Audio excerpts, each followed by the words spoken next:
بسم اللہ الرحمن الرحیم۔ السلام علیکم۔ حضرت آدم علیہ السلام روح زمین پر بسنے والے تمام انسانوں کے باپ ہیں۔ حضرت آدم علیہ السلام سے پہلے کوئی بشر نہ تھا۔ آپ کے بعد جو بھی پیدا ہوا وہ آپ کی اولاد میں سے ہے۔ اللہ تبارک و تعالیٰ نے حضرت آدم علیہ السلام کو یہ شرف بخشا کہ انہیں اپنے مبارک ہاتھوں سے انسانی صورت میں پیدا فرمایا۔ انہیں تمام دنیا کے کونے کونے سے جمع کی گئی خاک سے پیدا کیا گیا، پھر ان میں اپنی روح پھونکی۔ جب روح ان کے سر کی طرف سے داخل کی گئی تو ان کو چھینک آئی۔ انہوں نے الحمدللہ کہا۔ چونکہ حضرت آدم علیہ السلام کو تمام زمین سے جمع کی گئی مٹی سے پیدا کیا گیا تھا جو مختلف رنگوں کی تھی، وہ کہیں سفید، کہیں کالی، کہیں سرخ، کہیں درمیانے رنگ کی ہے، کہیں نرم ہے، کہیں سخت ہے، تو ان کی اولاد بھی مٹی کی خاصیت کے مطابق پیدا ہوئی۔ ان میں سے سفید بھی ہیں، سرخ بھی ہیں، کالے بھی ہیں، نیک اور بد، نرم خواہ اور سخت طبیعت والے بھی ہیں۔ جس روز حضرت آدم علیہ السلام پیدا ہوئے وہ جمعہ کا دن تھا۔ اسی روز انہیں جنت میں داخل کیا گیا۔ جمعہ ہی کے دن انہیں اس سے نکالا بھی گیا اور اسی دن قیامت قائم ہوگی۔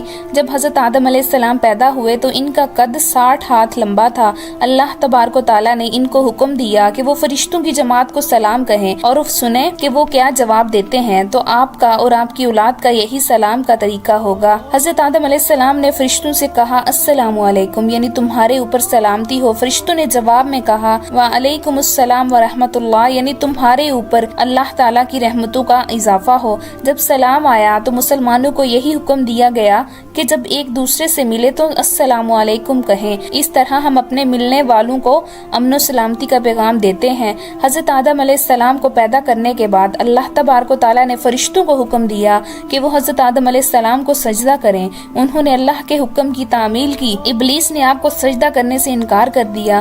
اللہ تعالیٰ نے حضرت آدم علیہ السلام کو تمام ضروری چیزوں کے نام سکھا دیے جن سے لوگ ان چیزوں کو پہچانتے تھے۔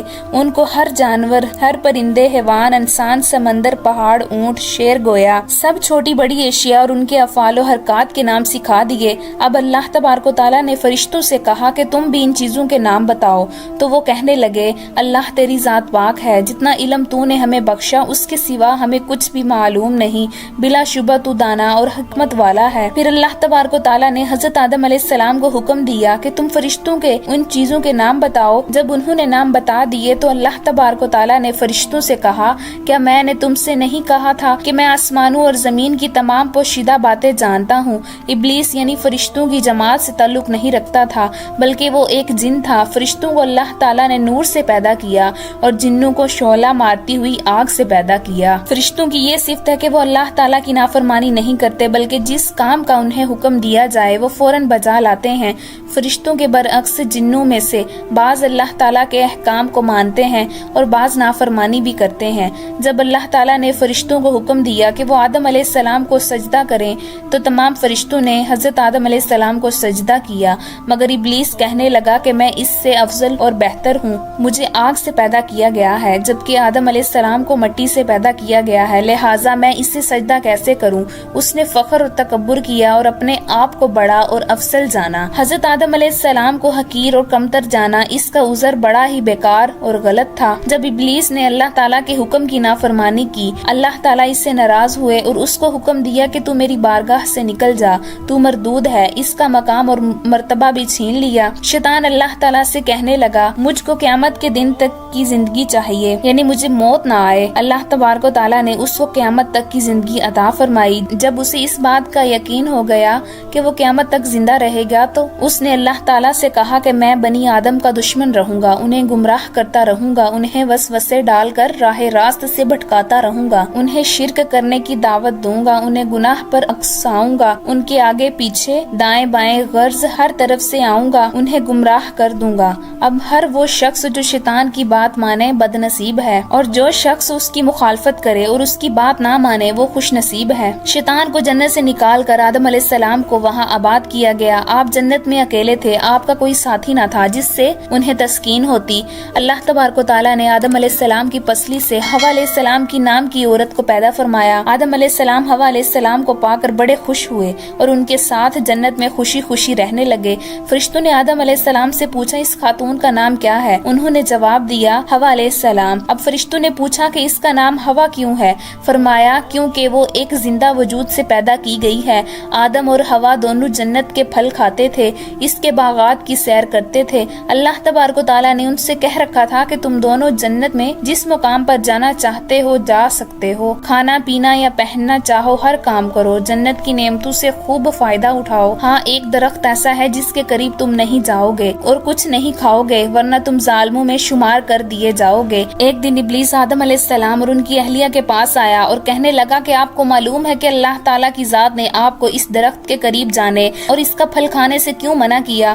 وہ بولے ہمیں تو معلوم نہیں۔ اس نے کہا یہ ایسا درخت ہے جو کوئی اس کا پھل کھائے گا وہ ہمیشہ زندگی پائے گا، اس کو موت نہیں آئے گی اور وہ ایسی بادشاہت کا مالک ہوگا جو کبھی زائل نہ ہوگی۔ اس نے قسمیں کھا کھا کر اپنی بات کا یقین دلوا دیا۔ آدم اور حوا نے ابلیس کی بات مان لی اور اس درخت کا پھل کھا لیا۔ جیسے ہی انہوں نے پھل کھایا ان کے جسم سے جنت کے کپڑے اتار لیے گئے اور وہ دونوں بے لباس ہو گئے۔ اب وہ جنت کے درختوں کے پتے توڑ توڑ کر اپنا جسم چھپانے لگے۔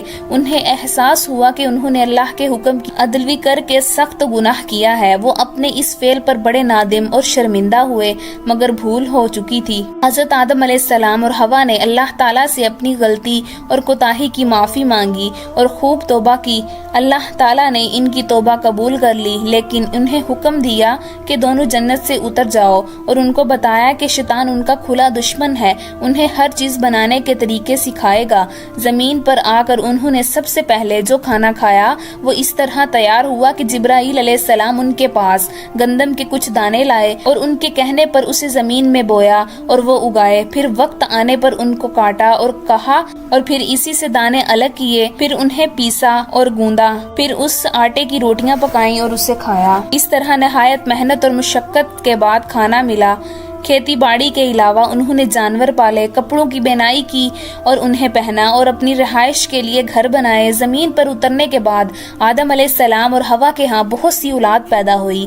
ان کے ہاں ہمیشہ ایک جوڑا یعنی ایک بیٹا اور ایک بیٹی پیدا ہوتی تھی۔ جب اولاد بڑی ہوئی تو انہیں حکم دیا گیا کہ ہر لڑکے کی شادی دوسرے لڑکے کے ساتھ پیدا ہونے والی لڑکی سے کرے، دوسرے کی شادی پہلے کے ساتھ پیدا ہونے والی لڑکی سے کرے، یعنی اس لڑکی سے شادی کرنا جائز نہ تھا جو لڑکے کے ساتھ پیدا ہوئی۔ اب ان کی اولاد ہوتی چلی گئی۔ اس طرح آدم علیہ السلام کی اولاد در اولاد دنیا میں بستی چلی گئی۔ آدم علیہ السلام کی اولاد میں سے بعض لوگ بڑے نیکوکار تھے اور ان میں سے بعض بڑے شریر اور گناہگار بھی تھے جو اللہ تعالیٰ کے احکامات کو نہیں مانتے تھے۔ ان میں سے ایک قابیل بھی تھا جس نے اپنے بھائی حابیل کو قتل کر دیا تھا۔ حضرت آدم علیہ السلام پیدا ہوئے تو ان کا قد 60 ہاتھ لمبا تھا، یہ کم و بیش 40 میٹر لمبائی بنتی ہے۔ گویا آدم علیہ السلام بڑے لمبے قد کے تھے مگر وقت کے ساتھ ساتھ ان کی اولاد کے قد کم ہوتے چلے گئے۔ آج جس طرح ہمارے قد ہیں وہاں آ کر قد روک دیے گئے، تاہم اب بھی بہت سے لوگ لمبے قد والے اور بعض بالکل چھوٹے قد کے ہیں۔ مورخین کے خیال کے مطابق آدم علیہ السلام کے فوت ہونے تک ان کی اولاد در اولاد کی تعداد تقریباً 4 لاکھ تک پہنچی تھی۔ وہ 1000 سال تک زندہ رہے۔ جب وہ فوت ہوئے تو جمعے کا دن تھا۔ فرشتے اللہ تعالیٰ کے پاس سے جنت کی خوشبو اور جنت کا کفن لے کر آئے اور ان کے بڑے بیٹے شیز علیہ السلام سے تعزیت کی۔ انہوں نے اپنی وفات سے پہلے اپنی اولاد کو شیطان سے دور رہنے اور ان کے مکر و فریب سے بچنے کی وصیت کی اور مشکل اوقات میں اللہ ہی سے مدد مانگنے کے لیے کہا، اے ہمارے رب، ہم نے اپنے آپ پر ظلم کیا، اگر تو نے ہمیں نہ بخشا اور ہم پر رحم نہ کیا تو یقیناً ہم ضرور خسارہ پانے والوں میں سے ہو جائیں گے۔